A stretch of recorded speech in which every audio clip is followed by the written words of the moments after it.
Hello friends, कैसे हैं आप सब। आई होप आप सब ठीक होंगे। आज कोई क्लास नहीं है। क्लास का मतलब है कि आज कोई सब्जेक्ट रिलेटेड कोई भी क्लास नहीं है। आज हम चर्चा करेंगे जो हाल ही में राव आईएएस इंस्टीट्यूट में दिल्ली में दुर्घटना हुई, जिसमें हमारे 3 भाई बहनों की डेथ हो गई, या ये कहिए कि हत्या हो गई, या जो भी आप उनके लिए कहना चाहें। आज हम उस पर कुछ अपने विचार रखेंगे। आप लोगों के लिए भी कमेंट बॉक्स ओपन है। आप भी अगर कुछ कहना चाहें तो आराम से कह सकते हैं। थोड़ा शब्द लैंग्वेज में कहिएगा, जिससे हमारी भी आत्मा को ठेस ना पहुँचे। जो भी हम आज की वीडियो में कहेंगे वो हमारे अपने विचार हैं। ज़रूरी नहीं है कि आप भी इससे सहमत ही हों।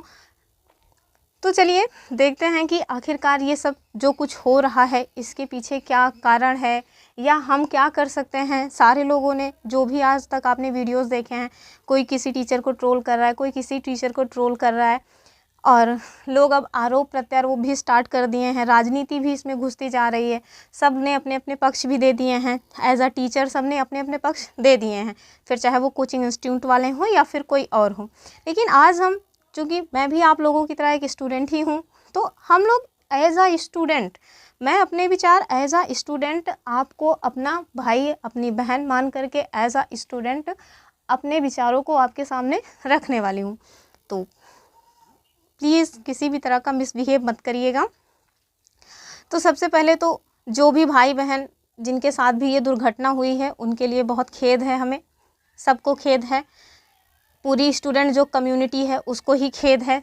सभी अभी उनके लिए लड़ भी रहे हैं कि उनके साथ जो भी गलत हुआ है उसके लिए उनको कंपनसेट किया जाए, कुछ नियम कानून बनाए जाएं, जिसकी वजह से आगे जो लोग हैं उनके साथ इस तरह की दुर्घटना ना घटने पाए।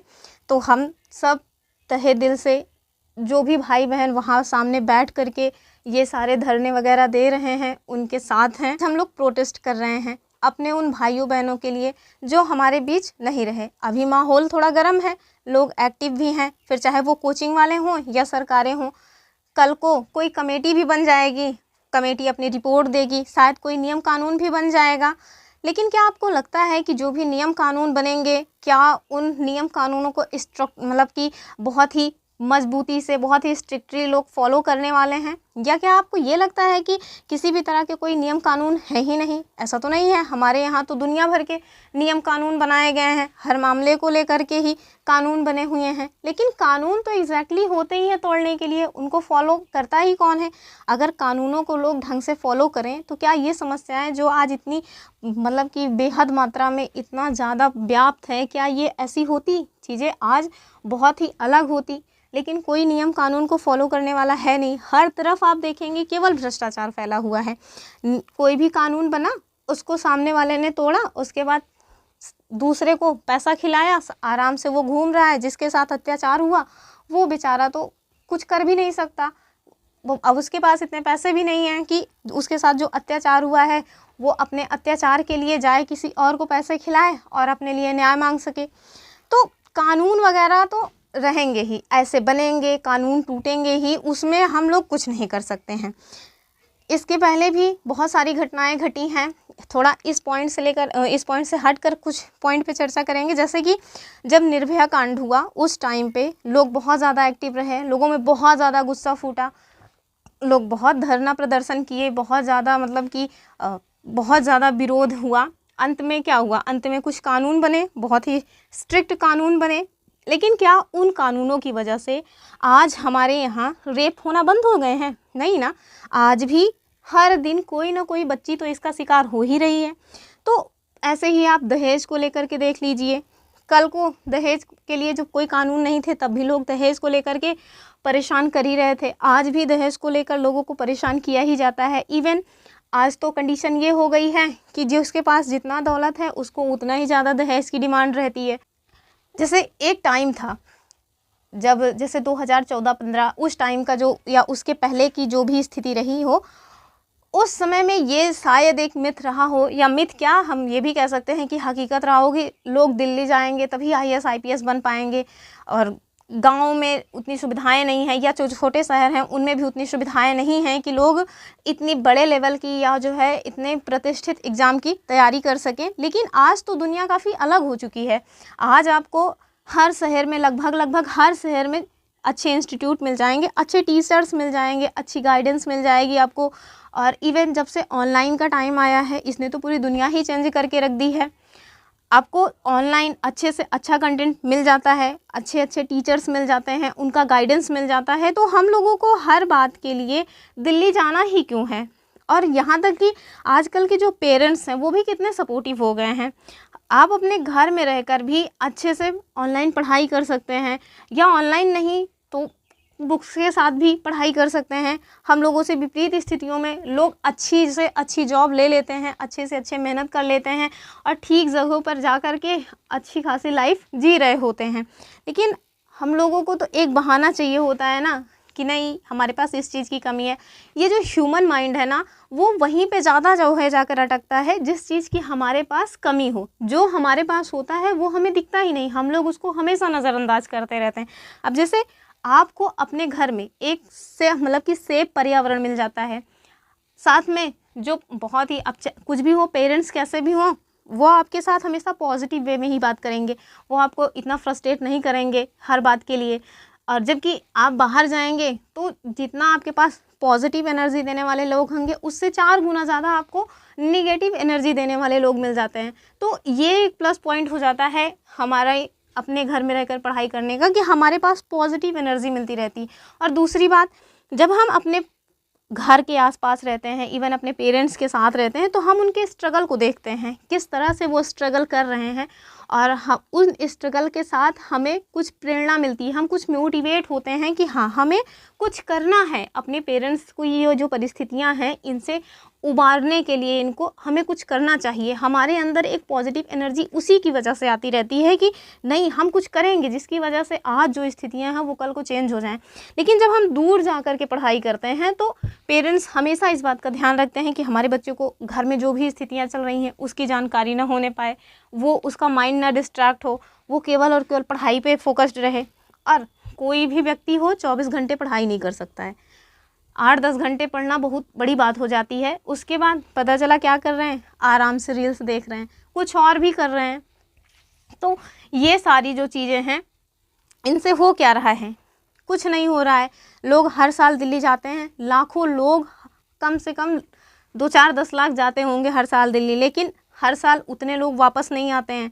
पहले जाएंगे, 2-3 साल वहाँ रहेंगे, अपने पेरेंट्स के खून पसीने की कमाई को वहाँ फूंक करके अंत में खाली हाथ वापस आ जाते हैं। क्योंकि कुछ भी हो, हर कोई तो गवर्नमेंट जॉब लेके नहीं आएगा, और कुछ लोग तो केवल मज़े लेने के लिए ही जाते हैं, वहाँ की चकाचौंध देख करके जाते हैं कि भाई ठीक है। दिल्ली का ना, और आप जब ऊपर देखेंगे तो केवल दिल्ली की चकाचौंध ही तो दिखाई भी देती है, उसका जो अंदर का खोखलापन है वो तो आप जब वहाँ जाते हैं तब आपको पता चलता है ना। अभी जो ये घटना घटी है, घटना क्या कहेंगे इसको, तो हम दुर्घटना ही कहेंगे। तो ये जो दुर्घटना घटी है इसकी वजह से हमें वहाँ का जो खोखलापन है वो दिख रहा है। इवन जो 3 लोग लाइब्रेरी में जिनकी डेथ हुई है उनको लेकर के तो लोग चर्चा भी कर रहे हैं। कुछ दिनों पहले ही एक स्टूडेंट की जो है डेथ हो गई थी करंट लगने की वजह से, उनकी तो कोई चर्चा भी उस तरह से नहीं कर रहा है। तो ये जो इंस्टीट्यूट है केवल इन्हीं को ही लेकर के लोग ट्रोल कर रहे हैं, जबकि जो असली गलती है वो वहाँ की सरकार की है। वहाँ की जो सरकार है उसका जो फेल्योर है उस पर भी लोग कम चर्चा कर रहे हैं। ज़्यादातर लोग तो इसी में जुटे हुए हैं कि ये फलाने टीचर ने कुछ बोला नहीं, ढमकाने टीचर ने कुछ नहीं बोला, फलाने टीचर को हमारे साथ होना चाहिए था। लेकिन ये टीचर बोल देंगे कुछ, वो टीचर बोल देंगे कुछ, तो उससे हम लोगों को क्या हासिल होने वाला है? अंत में कुछ नहीं, बस थोड़ी सी सांत्वना मिल जाएगी। अंत में फिर जैसा कि मैंने आपको बताया कि कोई नियम कानून बनेगा, फिर नियम कानून टूटेगा, उससे फिर 4 दिन में, आज जो है माहौल गर्म है तो आज सारी चीज़ें ठीक से दिख रही हैं आपको, 4 दिन में ये माहौल ठंडा हो जाएगा, सब कुछ फिर वैसा नॉर्मली चलने लगेगा और फिर कोई दुर्घटना घटेगी। फिर हम लोगों के पास इतना वक्त ही नहीं रहेगा। अभी जैसे जिन बच्चों ने अभी IAS का एग्ज़ाम दिया, उन लोगों का प्रीलिम्स हो गया है, जिनका मेंस होना है वो चाह कर भी आपके साथ प्रोटेस्ट में शामिल नहीं हो पाएंगे, वरना उनका मेंस रह जाएगा। इतनी मेहनत किए हैं वो लोग, अगर यहाँ बैठेंगे तो पता चला उनके हाथ से मेंस चला गया। जो लोग अभी नए नए गए हैं ज़्यादातर, तो वही लोग आपकी प्रोटेस्ट में शामिल हो पाएंगे। तो कुछ ना कुछ तो बच्चों के भी इश्यूज़ होते हैं, सारे बच्चे आपको सपोर्ट भी नहीं कर सकते हैं। कुछ लोग होंगे जाएंगे सपोर्ट करेंगे, लेकिन हर टाइम तो वो लोग भी सपोर्ट नहीं कर पाएंगे। तो ये सारी चीज़ें जो ये प्रक्रियाएं हैं ना, ये चलती रहेंगी। हम लोगों को खुद ही अपने लिए कोई ना कोई कदम उठाना होगा। इसके लिए ना मेरी नज़र में तो सबसे अच्छा ऑप्शन है कि आप अपने शहरों में या तो जा कर के पढ़ाई करें, या फिर आप अपने घर में रहकर पढ़ाई करें। ऑनलाइन कोर्स ख़रीद लें। ऑनलाइन आजकल तो अब मेंटोर्स भी मिलने लगे हैं। बहुत सारी कोचिंग्स हैं, जिन कोचिंग्स की जो भी मतलब कोचिंग्स फेमस हैं, जिनके लिए आप डेली जाते हैं, वो सारी कोचिंग्स तो आजकल अपना ऑनलाइन भी सब कुछ अवेलेबल करा रही हैं। एक बात याद रखिए, जब तक आप खुद नहीं पढ़ेंगे कोई भी कोचिंग आपको पढ़ा नहीं सकती है। सब आपको केवल और केवल कंटेंट देंगे, कैसे आपको पढ़ाई करनी है ये सारी बातें बता देंगे। अंत में पढ़ाई आपको ही करनी पड़ेगी। अगर आपके पास मेंटोर है तो बहुत अच्छी बात है, नहीं है तो थोड़ा बहुत स्ट्रगल ज़्यादा है। इस लाइफ में स्ट्रगल सबके है, बिना स्ट्रगल के ज़िंदगी किसी की नहीं चलती है। तो हम देखते हैं कि जिस तरह से अभी आपने देखा होगा, लोग विकास सर को बहुत ट्रोल कर रहे हैं, लोग ओझा सर को बहुत ज़्यादा ट्रोल कर रहे हैं। तो मेरा तो मानना है कि विकास सर और ओझा सर को ट्रोल करने के पीछे सबसे बड़ा जो मोटिव है लोगों का, वो व्यूज़ बढ़ाना है। व्यूज़ बढ़ेंगे, पैसे आएंगे, जितना ज़्यादा से ज़्यादा उनको गरिया सको उतना ज़्यादा। अभी चूँकि लोग बहुत गुस्से में हैं उनसे कि उन्होंने कुछ बोला नहीं है। अब हालांकि अब तो बोल भी दिए हैं, लेकिन अभी 2 दिन पहले तक जब तक उन्होंने कुछ नहीं बोला था, तो जो जितना विकास सर को गरिया रहा है उसके जो है वीडियोस पे उतने ज़्यादा व्यूज़ आ रहे हैं। जो जितना ओझा सर को ट्रोल कर रहा है उसके भी जो है वीडियोस पे उतने ज़्यादा व्यूज़ आ रहे हैं। तो मेरे ख्याल से तो जितनी गलती उन लोगों की है जिन लोगों ने बच्चों की सेफ्टी का ध्यान न रखते हुए बच्चों को लाइब्रेरी ऐसी जगह बनाई, यानी कि बेसमेंट में लाइब्रेरी बनाई, उनकी सेफ्टी का उन्हें ध्यान नहीं रखा। जितनी गलती उन लोगों की है, उतनी ही ज़्यादा गलती ये जो व्यूज़ के चक्कर में टीचर्स को ट्रोल करने की है ना, उनकी भी है। क्यों? क्योंकि पैसा कमाना उनका भी मेन मोटिव रहा और पैसा कमाना इनका भी मेन मोटिव रहा। यहाँ किसी को स्टूडेंट्स की जो समस्याएं हैं उससे कोई फ़र्क नहीं पड़ रहा है। स्टूडेंट्स की जो समस्याएं हैं वो तो जाएं अपनी जगह पे वैसी की वैसी रह जाएं। सबसे ज़्यादा तो कितना कौन कैसे किस मुद्दे को उठाकर पैसा कमा ले, ये चल रहा है।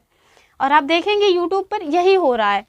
जो किसी, अब जैसे राव IAS में ये दुर्घटना घटी तो सबसे ज़्यादा राव IAS के ऊपर उंगली उठाई जानी चाहिए थी, लेकिन नहीं, आप देखेंगे सबसे ज़्यादा कुछ जो फेमस पर्सनालिटीज़ हैं उनके ऊपर उंगली उठाई जा रही है।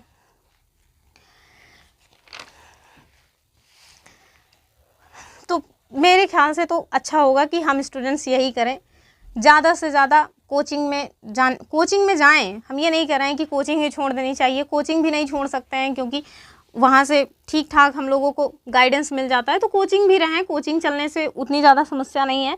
लाइब्रेरीज़ भी रहें, लाइब्रेरीज़ की वजह से भी समस्या नहीं है। असली मुद्दा है कि हर तरह से हम लोग केवल दिल्ली जाने से बचें, क्योंकि दिल्ली का एरिया कम है। अगर वहाँ पे ओवर क्राउड होगा तो लोग कुछ ना कुछ तो जुगाड़ करेंगे। अगर हम लोग ठंडे दिमाग से सोचें कि आखिर बेसमेंट में जो है लाइब्रेरी बनाने की ज़रूरत पड़ी ही क्यों? क्योंकि ज़मीन के ऊपर जगह नहीं है, और जब हर साल लाखों लोग जाएंगे वहाँ उतनी जगह मतलब जगह रहेगी नहीं, तो उन लोगों को भी पैसा कमाना है और आपको भी एक सीट चाहिए जहाँ आप बैठ के पढ़ सकें। तो उन लोगों ने अपने फ़ायदे के लिए बेसमेंट में लाइब्रेरी बनाई, आपने अपने फ़ायदे के लिए उस लाइब्रेरी को ज्वाइन किया। तो किसी एक पर उंगली उठाना मेरे ख्याल से ठीक बात नहीं है। हम लोग भी कुछ और करें, कुछ अन्य उपाय सोचें। जो अन्य टीचर्स ने उपाय दिए हैं कि कहीं और कोचिंग हब बनाया जाए, वो सारी चीज़ें अपनी जगह हैं। मेरा तो मेन मकसद था कि हम स्टूडेंट्स क्या कर सकते हैं एग्जैक्टली, हम लोगों की क्या जिम्मेदारी होनी चाहिए, हम लोग कैसे जो है अपना शोषण कराने से बचें।